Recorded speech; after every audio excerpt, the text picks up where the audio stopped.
عمر اللہ نے کچھ انسانوں کو مسلمان گھر میں پیدا کیا اور کچھ انسانوں کو غیر مسلم کے گھر میں پیدا کیا، اس میں اللہ کی کیا حکمت ہے؟ عمر کا سوال ہے کہ اللہ نے کچھ انسانوں کو مسلمان گھر میں پیدا کیا اور کچھ انسانوں کو اللہ تعالیٰ نے غیر ایمان والوں کے گھر میں پیدا کیا۔ تو یاد رکھیے حدیث پاک میں ہے کل مولود یولد علی الفطرت، ہر پیدا ہونے والا بچہ فطرت اسلام پر پیدا ہوتا ہے، لیکن ان کے والدین یہودی یا نصرانی یا کافر یا مشرک بنا دیتے ہیں، اور یہ اللہ تعالیٰ کی حکمت بندوں سے نہیں پوچھنا چاہیے۔ ارمان ملک مفتی صاحب، کیا حرام مال کھانے سے نیک اعمال قبول نہیں ہوتے؟ حرام مال کھانے سے نیک عمل قبول نہیں ہوتا ہے۔ MDA اعظمی، یو پی میں دھان گیہوں کی فصل لگتی ہے، اس پر زکوٰۃ کتنی بنے گی؟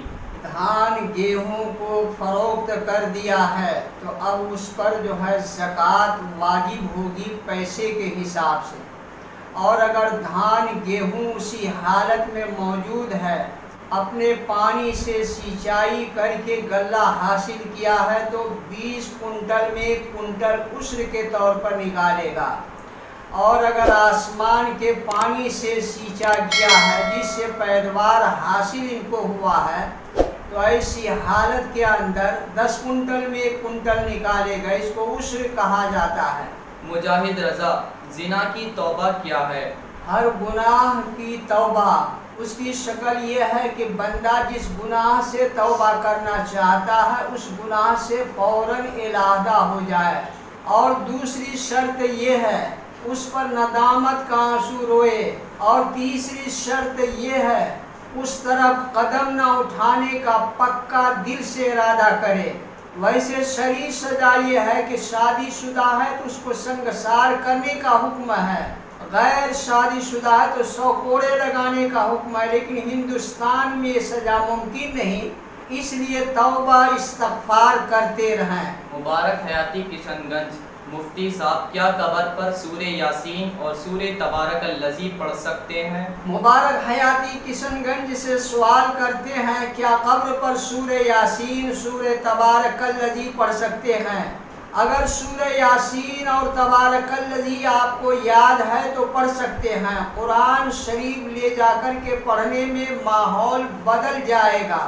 حنیف خان، دبئی سے میں روزانہ عصر کے ٹائم 80 کلومیٹر ڈیوٹی کے لیے جاتا ہوں، مجھے عصر کا نماز سفر کا پڑھنا چاہیے یا عصر کا پڑھنا چاہیے؟ حنیف خان سوال کرتے کہ میں اپنی جگہ سے 80 کلومیٹر کے فاصلہ پر ملازمت کرنے کے لیے جاتا ہوں، ڈیوٹی کرنے کے لیے جاتا ہوں، کیا قصر ادا کروں یا پوری نماز ادا کروں؟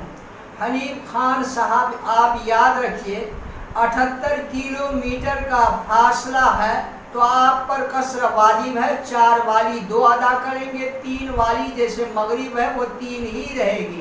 حافظ شاطر، میرا سوال ہے کہ اگر والد صاحب کا انتقال ہو جائے اور لوگوں کا کافی زیادہ قرض ہو تو وہ قرض کیا اولاد کے ذمہ ہے؟ حافظ شاکر سوال کرتے ہیں کہ والد صاحب کا انتقال ہو گیا، اس پر قرض ہے، قرض ادا اولاد کرے گی یا نہیں؟ اس سلسلے میں تفسیر یہ ہے کہ مرنے والا مال چھوڑ کر کے مرا ہے، اس مال میں سے سب سے پہلے تجہیز و تکفین کا انتظام کیا جائے گا، اور پھر اس کے بعد قرض ادا کیا جائے گا، اور اگر وصیت کی ہے تو ثلث مال میں وصیت نافذ ہوگی۔ اگر مال چھوڑ کر کے نہیں مرا ہے تو ایسی حالت میں اولاد اپنی جو ہے وسعت کے مطابق قرض خواہوں کا قرض ادا کرنے کی کوشش کرے۔ زید خان، قرآن پاک کو دفن کرنے کے لیے اوپر سے پٹری رکھی جائے یا نہیں؟ قرآن پاک کے ایسے اوراق جو پڑھنے میں نہیں آتے ہیں یا وہ قرآن پاک جو گسیدہ ہو گئے ہیں، قبرستان میں ایک جانب گڈھا کھود کر کے اسے ڈال کر کے مٹی ڈال دی جائے گی، پٹری ڈالنے کی ضرورت نہیں ہے۔ محمود خان: مفتی صاحب، اگر جماعت کے ساتھ نماز پڑھ رہے ہیں اور امام کا وضو ٹوٹ جائے تو کیا کریں؟ حالت نماز میں امام کا وضو ٹوٹ جائے تو امام اپنے پیچھے جانکار مقتدی کو اپنی جگہ بڑھائے اور وہ مقتدی جہاں سے امام نے نماز چھوڑی ہے وہاں سے مکمل کرے، اس کی یہی صورت ہے۔ عبد الوحید: سوال ہے کہ لڑکی کو اسلام میں پسند کی شادی کرنے کی اجازت ہے یا نہیں؟ اگر ہے تو کس حد تک؟ پسند کی شادی کرنے کی اجازت ہے، لیکن دائرے اور حدود کے اندر رہ کر کے اور سرپرست کی اجازت سے۔